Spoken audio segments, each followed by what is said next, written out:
The police knocked on my door just after midnight. Not aggressively, not in a rush, but calm. Too calm. Like they already knew what they were walking into. I stood in the hallway for a second, my phone still in my hand, trying to figure out what I could have possibly done wrong.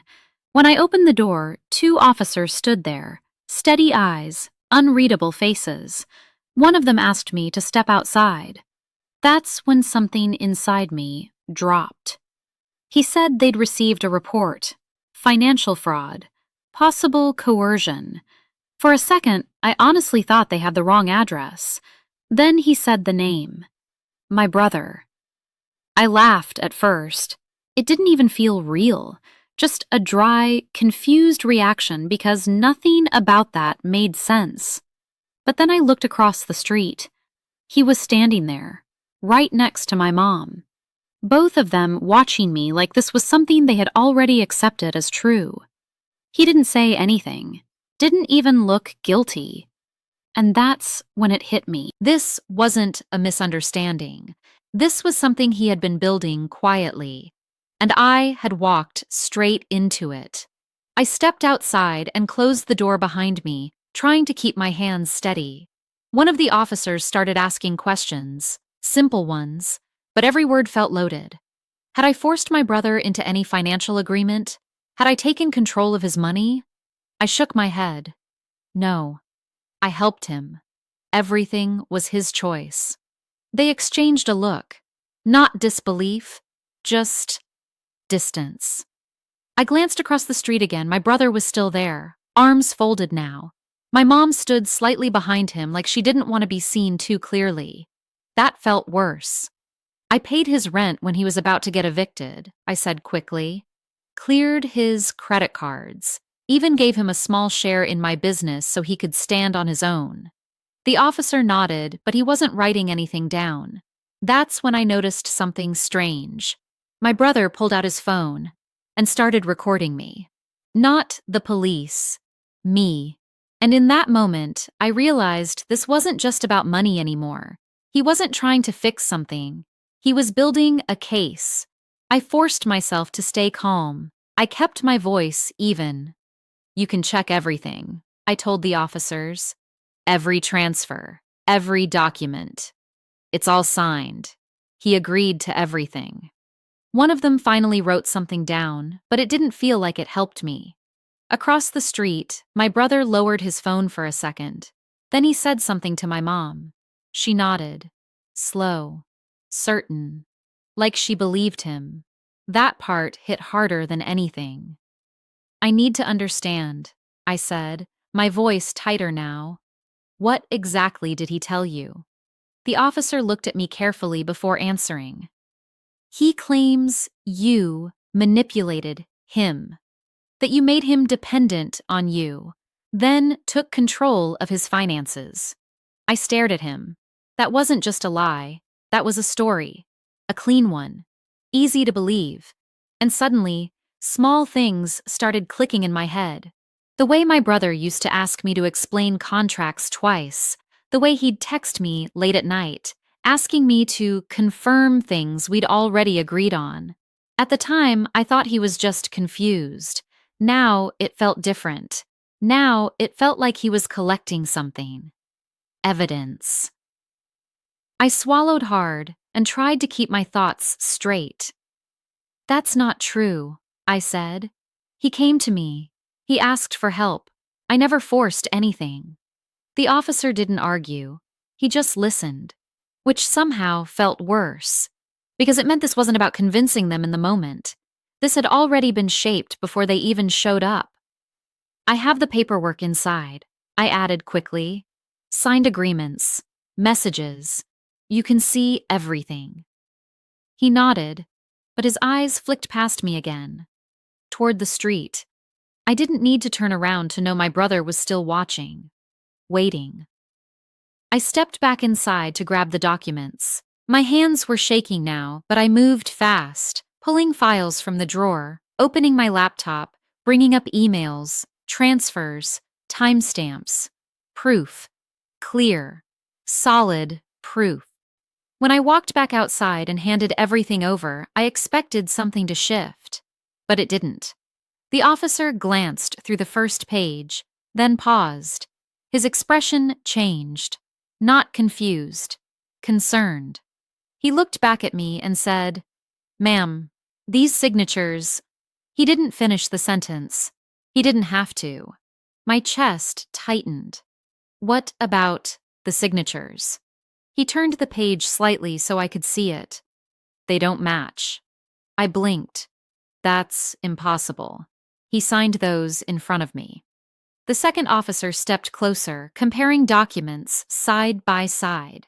Same name, same dates, but the strokes slightly off, subtle, easy to miss if you weren't looking for it. I felt the ground shift under me.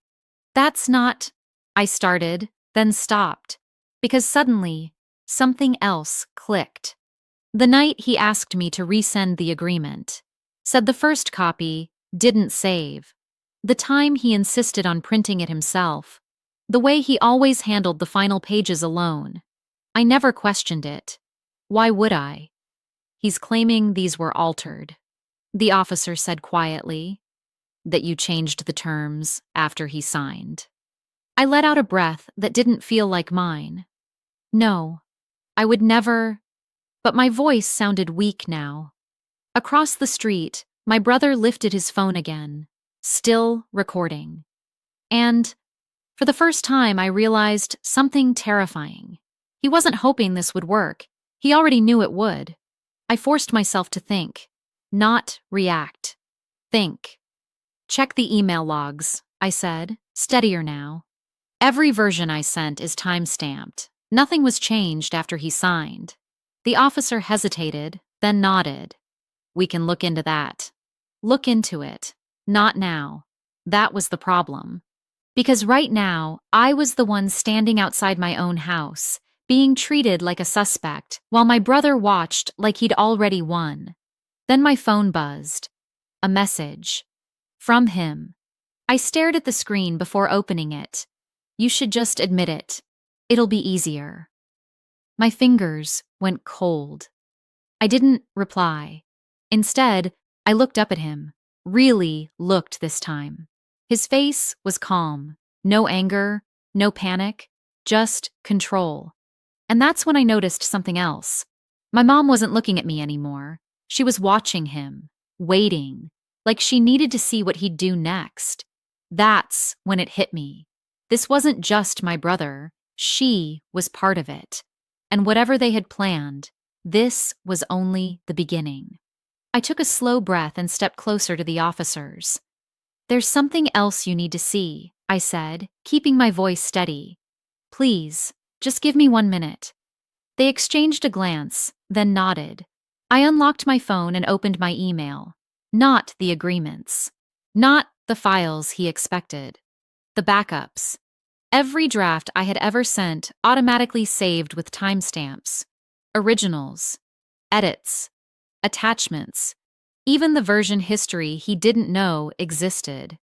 I never told him about this, I said quietly. The officer leaned in. His eyes moved quickly now, scrolling, comparing. Same document, same terms, same signatures, but the timestamps didn't lie. These files hadn't been touched after they were sent, meaning one thing. The copies he gave them weren't mine. The officer's expression shifted again, this time sharper. He straightened and looked across the street, at my brother. For the first time since they arrived, the silence changed, because now the question wasn't what I did. It was what he had done. And my brother finally stopped recording. The officer handed my phone back slowly, his eyes still fixed across the street. Stay here, he said. Then both of them walked toward my brother. For the first time that night, he moved. Not confidently, not calmly, just slightly, like something had slipped. My mom grabbed his arm, whispering something urgent, but he shook her off. That small crack was all I needed to see. The control he'd been holding on to was breaking. I stood there, heart pounding, watching everything shift. The officers spoke to him, asked for his copies, his explanation. At first, he tried to stay composed. I could see it in the way he held his shoulders. But then one of them said something I couldn't hear, and his face changed. Not anger, panic, real, uncontrolled panic. He started talking faster, too fast, pointing at me, then at the house, then back at the officers like he could still fix it. But it was already gone. The story he built collapsed in seconds. And my mom? She stepped back, not toward me, away from him. That's when I understood the truth. This was never just betrayal. It was desperation, and he chose to destroy me. Before I could see it. I handed over the proof. My brother's lies crumbled instantly. The officers realized the signatures were fake. He panicked. My mom stepped back, no longer shielding him. Everything he'd built to ruin me collapsed in seconds. I finally saw the truth. He had tried to destroy me, but failed.